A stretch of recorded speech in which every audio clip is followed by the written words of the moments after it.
पहलवान मोदी महिला महाविद्यालय से मैं साधना नागल इतिहास विभाग से बीए सेकंड सेमेस्टर मध्यकालीन भारत का इतिहास 1206 से 1757 ईस्वी यूनिट फर्स्ट खिलजी वंश लेकर के आई हूँ। आइए देखते हैं। खिलजी वंश 1290 ईस्वी से 1320 ईस्वी तक 30 वर्षों तक रहा, जिसका संस्थापक जलालुद्दीन खिलजी है। जलालुद्दीन खिलजी 1290 से 1296 ईस्वी तक इसने राज्य किया। कैसे बने सुल्तान, तो आइए देखते हैं कि जलालुद्दीन खिलजी कैसे शासक बनते हैं। ये गुलाम वंश के अंतिम शासक क्यूमर्स, जो कि एक 3 साल का बच्चा था, उसकी मृत्यु के पश्चात अपना खिलजी वंश का शासन स्थापित करता है। सद्भावना और समर्थन, उसने देखा था गुलाम वंश में कि जो बलबन था वो एक क्रूर शासक था। उसने रक्त और राजत्व की नीति को अपनाया था। तो वो क्या करते हैं, उसके विपरीत वो क्या करता है, उदार नीति का अनुसरण करता है और सबका कृपा पात्र बना रहता है। फिर देखते हैं भतीजा तथा दामाद। उसका जो दामाद था और भतीजा था अली गुरशाह था, जो आगे चलकर के इतिहास में अलाउद्दीन खिलजी के नाम से विख्यात होता है। जो एकता और कड़ा और माणिकपुर की जो इक्तेदार था। एकता क्या होता है, एकता सुल्तान द्वारा भूमि स्वामित्व की जिम्मेदारी जिसको दी जाती है उसे इक्तेदार कहा जाता है, और उसको कड़ा और माणिकपुर की इक्तेदारी दी गई थी, जिसका पूर्ण स्वामित्व इक्तेदार का होता है। और कड़ा और माणिकपुर के बाद वो देवगिरी का अभियान करता है और वहां से उसे बहुत धन संपदा उसे लूट कर लेके आता है। वहां विजय करने के पश्चात उसको वहां से बहुत सारी धन संपदा मिलती है, जिसका एक नियम होता है कि उसका कुछ भाग जो जीता हुआ है, उसका जो धन होता है उसका कुछ भाग इसको शासक को देना होता है।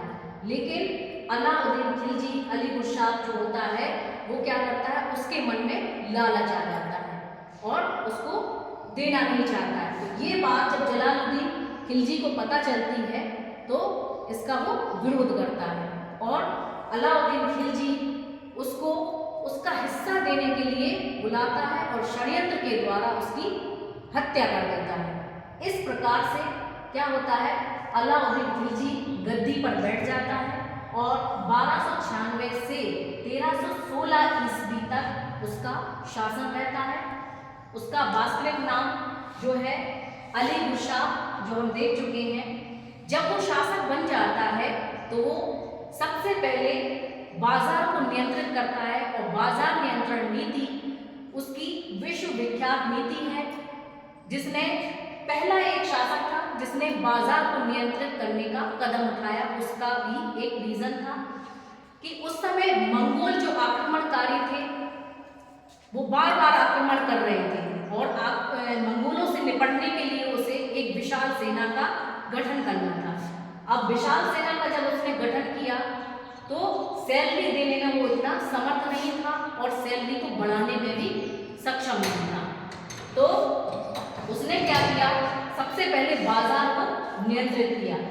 उसके हिसाब से 3 प्रकार बाजारों को 3 भागों में उसने बांट दिया।